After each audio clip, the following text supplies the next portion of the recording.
insisted that we go south. So we went east.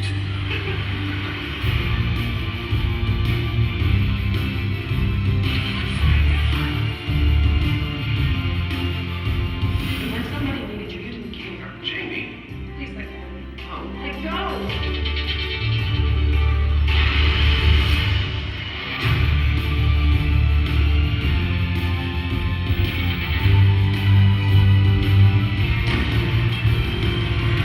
Not bad. Sometimes old fashioned's the way to go. You've been telling me that for 20 years. You know, we're definitely getting too old for that. You know, it might not be so bad being the bride of Frankenstein.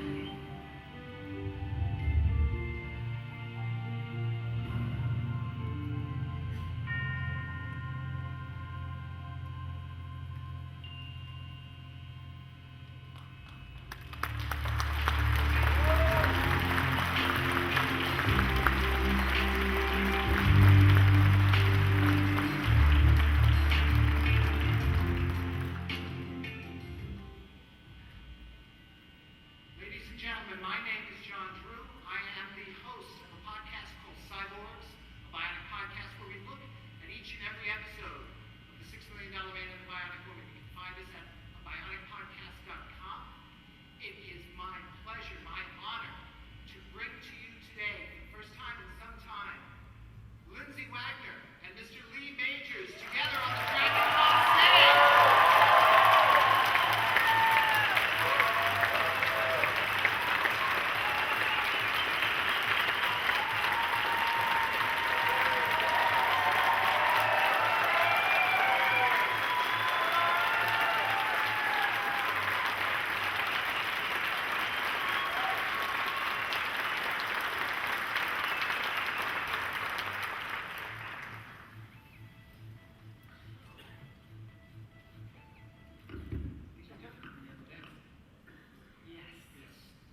I remember us kissing that a long time. What I want to know is, in all those kisses, how did you always end up on the right side of the frame? Did you notice that? You're always exactly the same. Well, usually the other side was your best side. And you did that? Yeah. Always the lead. I am ready. Hello, thanks for being here. Thanks for being such great fans over the years. We enjoyed doing the work for you, and glad you met somebody, bless you. So why don't we get the questions open here now? I didn't get a chance before I came in. Where are, oh, there we go. Okay. This next question is for Lindsay. A little louder, please. This question is for Lindsay.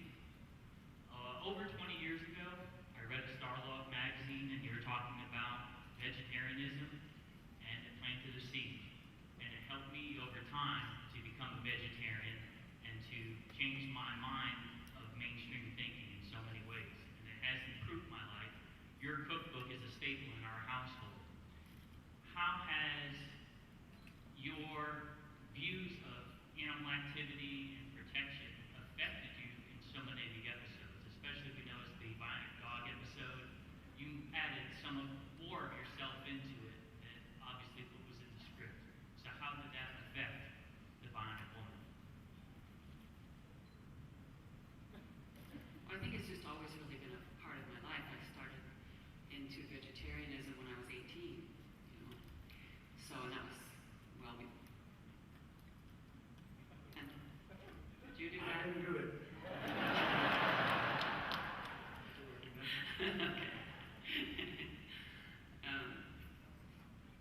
He answered awful quick, didn't he? I didn't do it.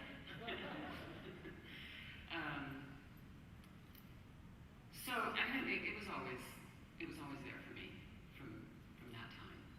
You know, I didn't write the cookbook until it came out. Well, I started it, which takes a long time to compile all that stuff and to do that. I started it right after I had my second child, so I was 36, 37, right in there, and I think it finally came out in 1989 or 90. And that was because people kept saying, you have these children, how are you doing that? How do you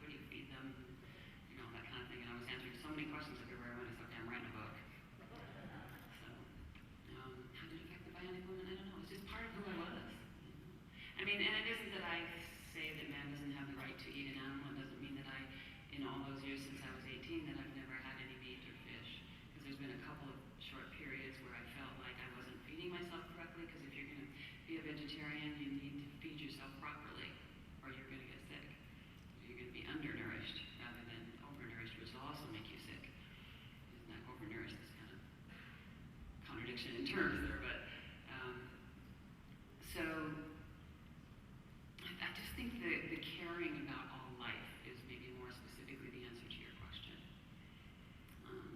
I'm seeing all of that as a part of the creation that we are all a part of.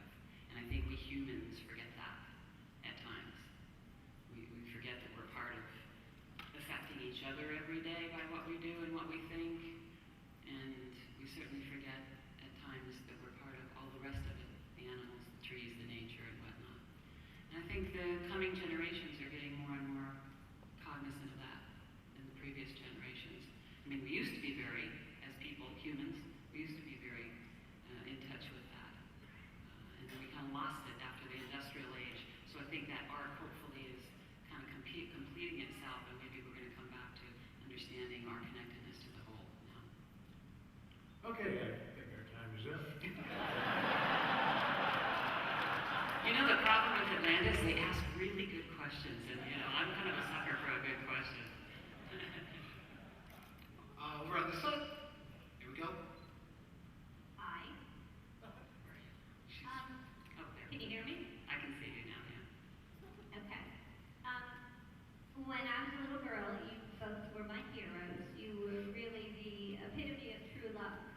And at the point in the series when Jamie Summers lost her memory and didn't remember $6 Million Man, I remember sitting in my mother's lap, crying my eyes out. So much so that she told me if this was going to affect me so much, I couldn't watch anymore. So the question that I have is, I'm sure I wasn't the only one, and I'm wondering, I mean, there wasn't the internet then.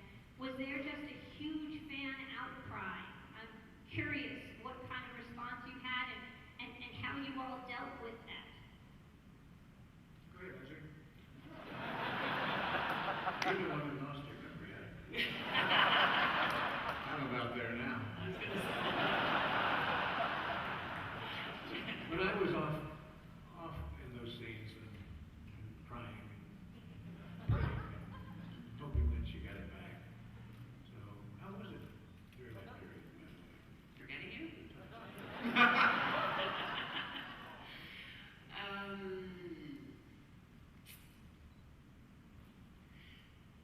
I think the actual part of waking up and forgetting him was overshadowed, quite frankly, publicly by the fact that they killed her the episode before.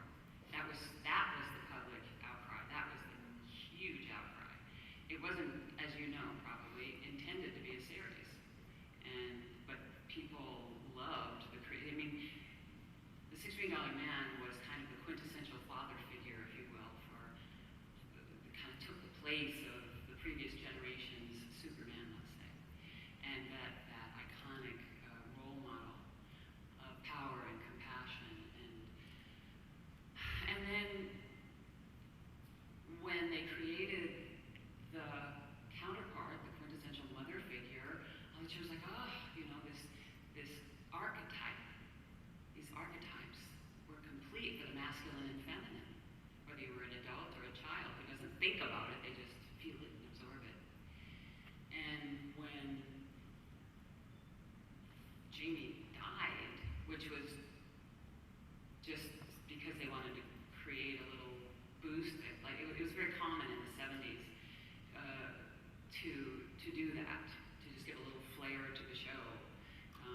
You give the star a love interest, and then somehow you get him out of the way. Well, they couldn't figure out what to do with her, so they calmed her.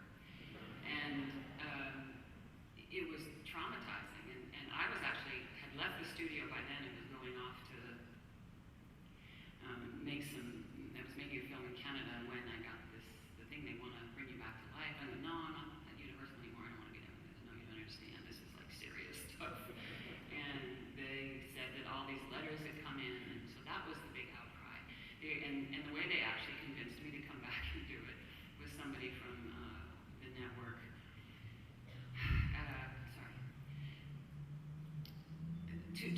I think it was Children's Hospital in New York and one in Boston. They had even written a letter to the network saying what irresponsible programming, you don't understand what you did. You create kids in the hospital were traumatized, like children across the country. And so they were saying, oh my God, we got to bring her back to life.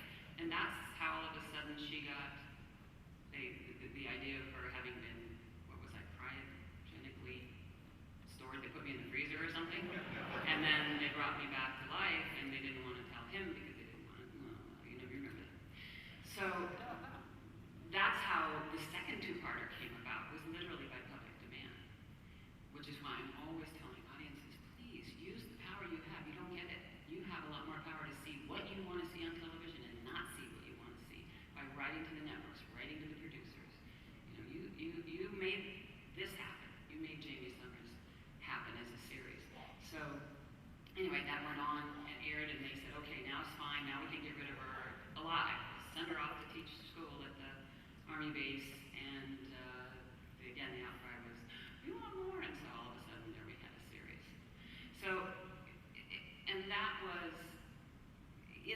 so in the shadow of all of that, the forgetting him was, I think, overshadowed, in answer to your question, by, certainly for some individuals, or for many individuals, for the children and whatnot, it was sad, but at least she was living. And I think that was, I think it would have been more traumatic even had it, because they at least got to see each other, and it was sad, but that was also a time in our culture when divorces were happening more. So I think children were more sensitive to that because they weren't used to love that wasn't forever after, So I think it might have been culturally more difficult too for young people.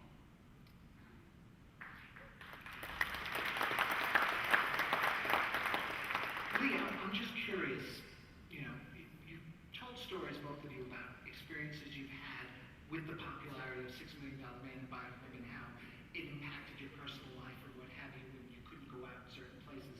Do you have any memories of people possibly accosting you over the death of Jamie Summers? I'm just curious if you had anything like that.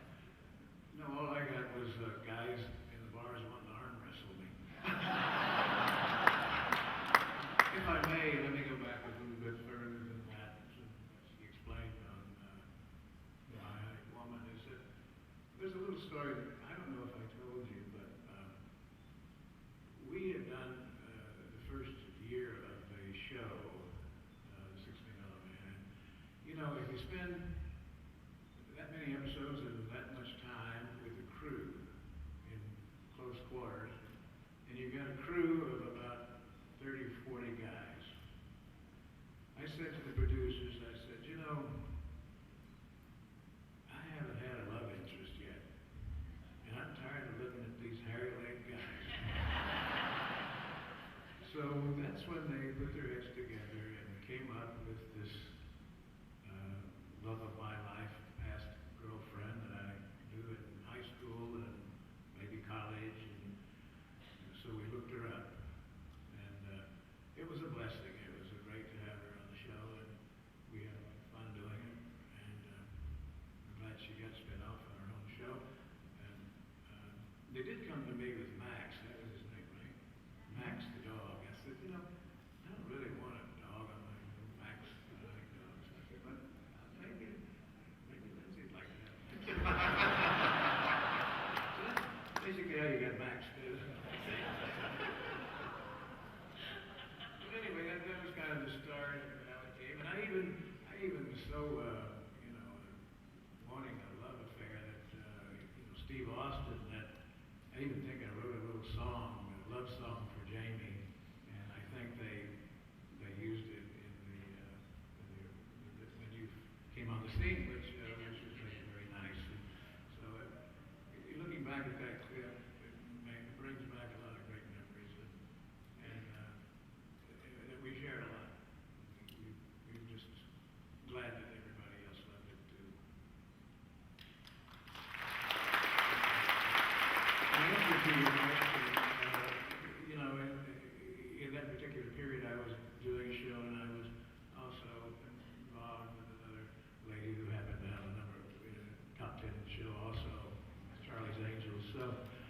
hard for Charlie's Angels and the $6 Million Man to go out at all. So it was a lot of time spent at home, and plus, you know, you're both working anyway. You're working for 12, 13, 14 hours a day, and so the weekends were precious, and you kind of wanted to hang. So that was, I never got, only going, you know, like TMZ now. I don't know how we would have stood it back then. Now they have so much internet and so much quick stuff, Twitter, and I just saw it in the bathroom. He's here. So it's a lot worse now for the young kids that are out there starring in the series than it was back then. So, but I pity these youngsters. All right, our next question. Hi, Lee. You have been a part of so many iconic TV shows, starting with Big Valley, and I was wondering if you could say a few words about how each show impacted your career. Well, I was very lucky to be amongst about 300 guys that went out to audition for the Big Valley, and narrowed it down to about 3 of us. I think it was Burt Reynolds, a couple of other, Dennis Hopper, and another young guy. And so anyway, I had to do 2 screen tests, and I did those. And they asked me to do a third one with this young lady that possibly could play my sister, and that was Linda Evans. And so she also got the part. So we were very happy to get that role. It was a wonderful role. Being kind of schooled by Barbara Stanwyck was wonderful. She was a very disciplinary actress, and if you learned anything from her, is to be on time and know your lines, hit your mark, and keep your mouth shut. You'll do fine. After that, I did a couple of other series. Last year, The Virginian, and then Owen Marshall, Counselor Claw was a lawyer series where I learned to tie a tie for the first time, and wear a suit and say some big lawyer words. Then somewhere there, I think, came 6 Mil, and it took forever to get that off the ground. I know we did like 3 2-hour movies before we ever went to series, and then we did 3 after the series went off, which I remember doing one in, it was about 1994 in Toronto, and we had a young girl there, an actress that nobody knew, and they were trying to maybe make her another Bionic woman. But anyway, that was Sandra Bullock. I thought that was very interesting. Nobody knew who Sandra Bullock was. And of course, Lindsay and I are still waiting for her to offer us a part. Can I say one thing about that? After that, I just want to add one thing about Sandra, is that when I thought she had such potential, and I was talking to the producers, and they said, well, ultimately, we aren't going to make a spin out with her because the studio doesn't think she's good enough to carry a series. We never told her that. Never told her that, though. I know. Anyway, then I went I was walking through an airport, and I had that stigma, that thing about being typecast about $6 Million Man, and I ran into a producer who you might know, Glenn Larson. He probably created about 7 or 8 series on his own, Battlestar Galactica, Magnum P.I., and a bunch of others. And he asked me if I wanted to do another show, and I said, yeah, I would. So we wrote this kind of thing about a bounty hunter who moonlights. Well, he's a stuntman who moonlights as a bounty hunter. And we got that done. And the reason I wanted to do it is that this show went 5 years also. I wanted to do it so people would forget the $6 Million Man. And because, if you're going... How'd that work for you? That really worked well for me. You go through an airport and all you hear is...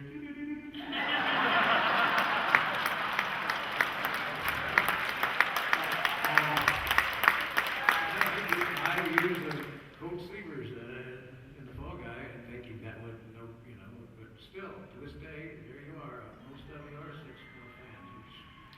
Well, I'm happy for it. Thank you.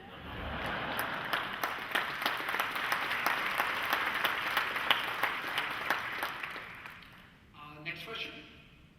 We on this side? Here we go. Hi. First of all, I want to say, Ms. Wagner, you were the one that, when I was a child, that I looked at and wished I could be as beautiful as you were.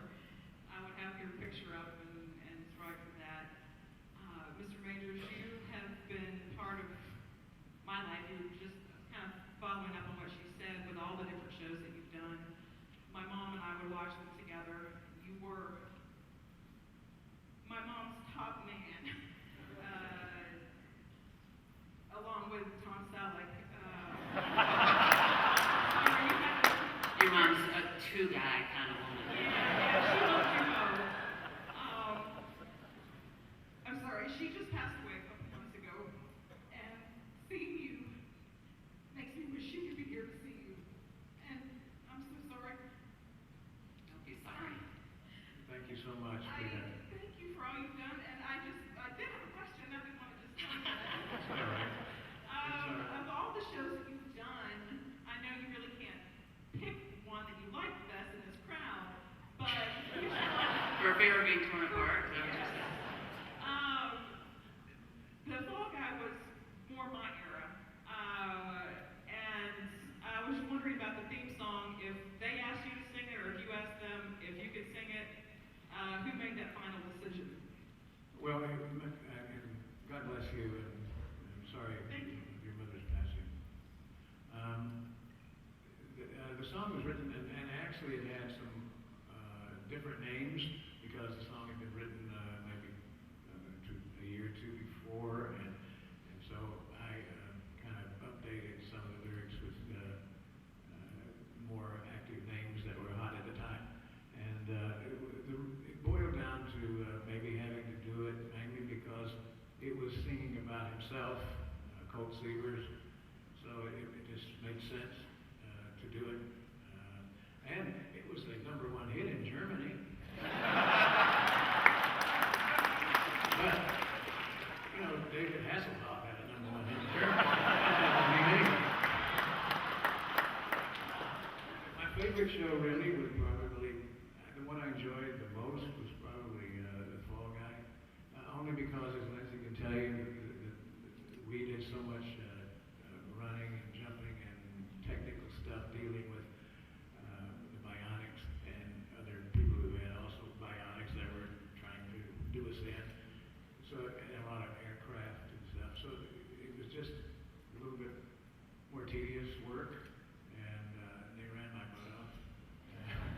And so The Fall Guy was more to my character and personality, really, and it kind of was able to bring a little more humor into the show, and so it was a lot more fun to do. I also had a little more influence on that show, so that I could bring in some really wonderful guest stars and have some fun. Thank you.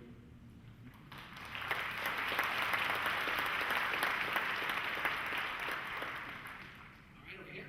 Hey, Lindsay, hey, Lee, thanks for coming out. You guys are awesome.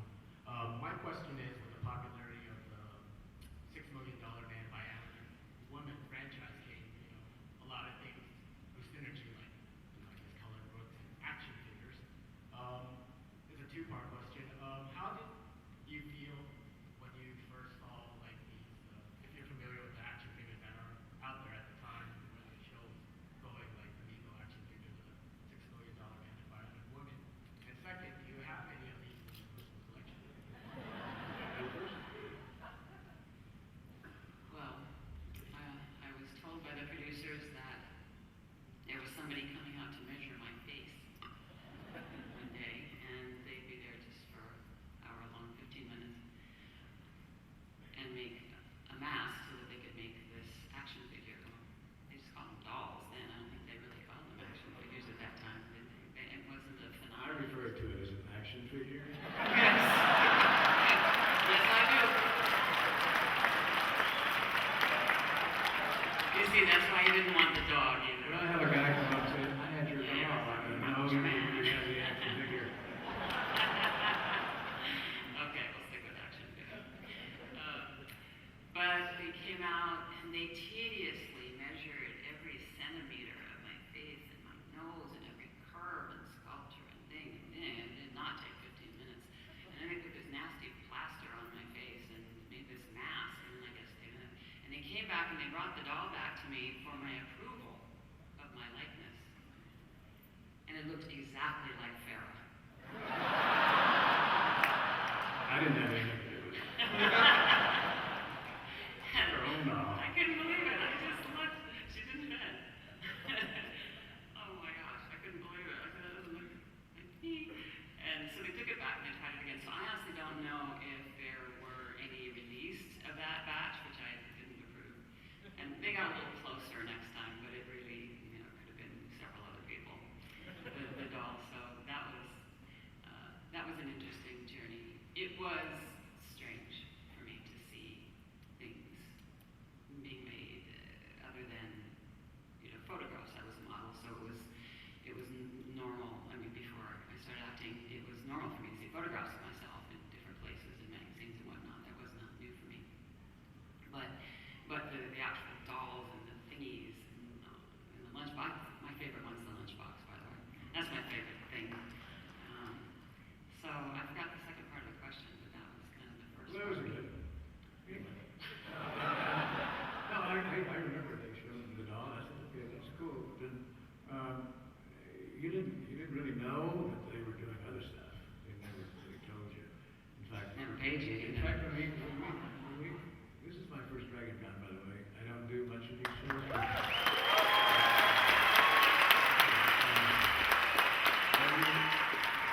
You see so much stuff, merchandising, coming across your table that you've never seen before. It still always amazes me as something that I never knew existed. In fact, there's so much out there. My wife goes on eBay every now and then and just looks, and we even buy stuff because we don't have it. That's the way it is. That was the second part. Yes, I have quite a bit of it actually now. Over the years, I've collected stuff. Trying to collect 2 of each thing for my children. I have 2 boys.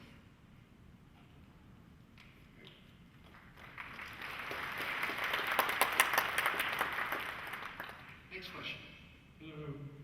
Don't want to be too savvy, but you are 2 of my favorite people from my life. Just at the age you came into it, the role you did, and being all the other kids played. And every time I see you on TV, it's still an excitement. Really enjoyed some stuff you've done lately, and with Raising Hope, I really enjoyed that character. But the main question I wanted to ask Mr. Majors was, how did you react when they came up with the plot lines of, okay, they're going to go out in the woods and find Bigfoot and go into the ice tunnel? What kind of response did you have to that? Thank you. Thank you for being here, too. Thank you. Bigfoot was one of a lot of people's favorite, and one of my favorites. Andre the Giant, who was a French wrestler, was a big fan. And I remember we'd be sitting and waiting, and it'd be a very hot day, and they would bring him a little cooler, and he'd pop open about 6 cans of beer, one right after the other, and then crush the can and throw it away. And I don't know how he did it. I never saw him go to the bathroom the entire day. I don't know how we got to check that. I don't find that strange that you didn't see him go to the bathroom. But I remember having a fight with him. I'll tell you real quick, he was out in the woods, and he had to pick me up, and he threw me about 10 yards, and then he had to come and run and leap and land on top of me. And we did the first part, and I'm waiting for the second part, and I knew I was just going to get crushed. And all of a sudden, the sun blacked out, and there he came down. I'm gritting my teeth. He didn't touch me. And I'm going, wow, he is good. These wrestlers are, he wasn't a professional wrestler. They really know how to do that. But he was a charming man. He was actually, he had a restaurant in France, and he just loved French cooking, and very gentle giant. God rest his soul.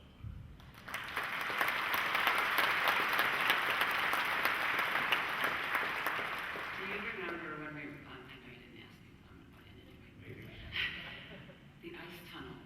Oh, the nice Do you remember shooting that?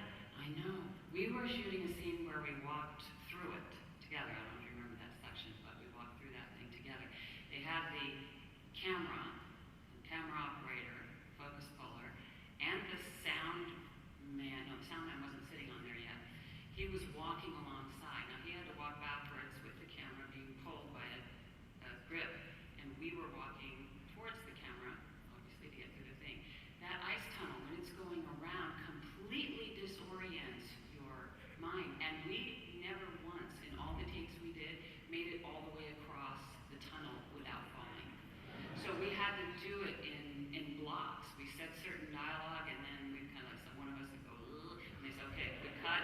we'd kind of pick it up, and then we'd go again for another distance. I think we had about two cuts just to get all the way without the bus.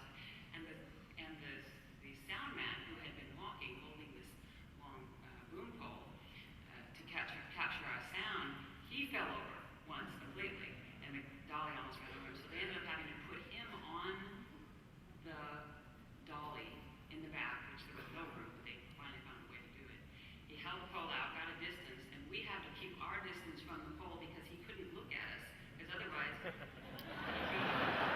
he'd be doing that. And so he would put his head down, and we had to walk with the relativity of the pole. That was quite a thing they had at Universal Studios. You could go on the tour and go through this tunnel, which rotated, and it was, they had big bumpers on the side, though, so that the tram drivers had to, because sometimes they would get dizzy. They could feel the tires hitting the side. You just walk and you start walking this way.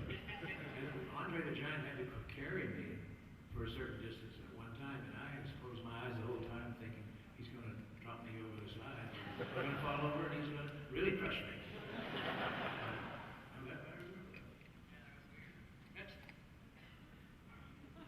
Thank you very much. Ty Bordoni with Sci-Fi Pulse. I've got a quick question for Mr. Majors. Mr. Majors, what bionic power did you not get that you would like to have seen? And I was wondering, with respect to the bionic woman and the time back in the 70s, how do you think your role affected the woman's voice back then and what we see today? If you kind of get what I That sounded like about 4 questions. The first one, what part would I like to have that I didn't get? Well, we can't discuss that.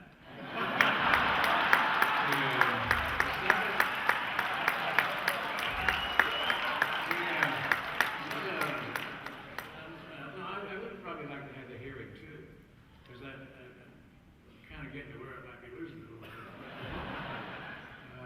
And what was the third part? The second was for Ms. Wagner. What do you think your role, what did you do for women?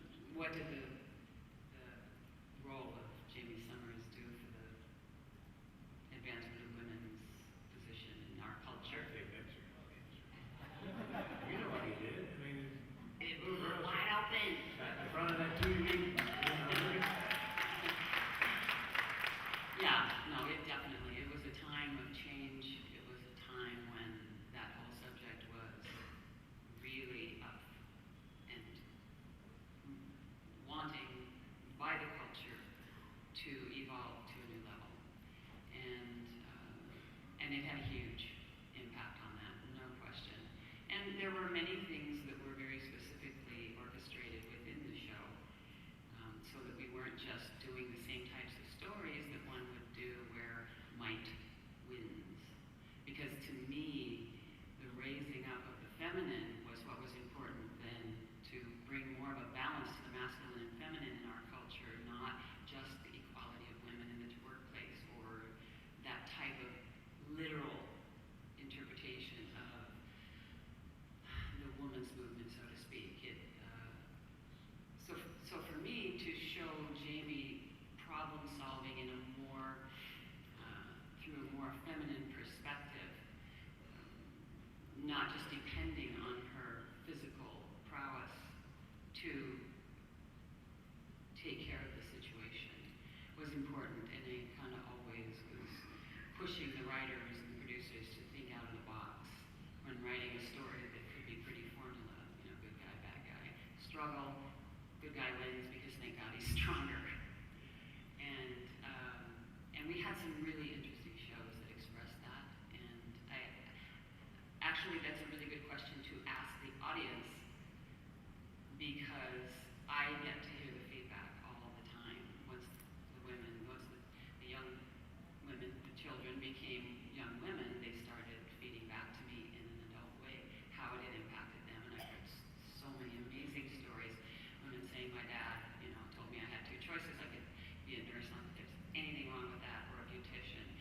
But those were the choices I was given, and I had a passion for science. And today, because I argued with him, which I never would have done had I not seen you, so her dad probably doesn't like me, but today I am a scientist at NASA, so I hear stories like that all the time.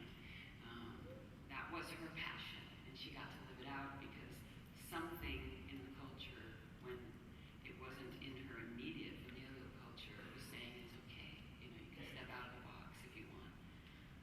So it was big.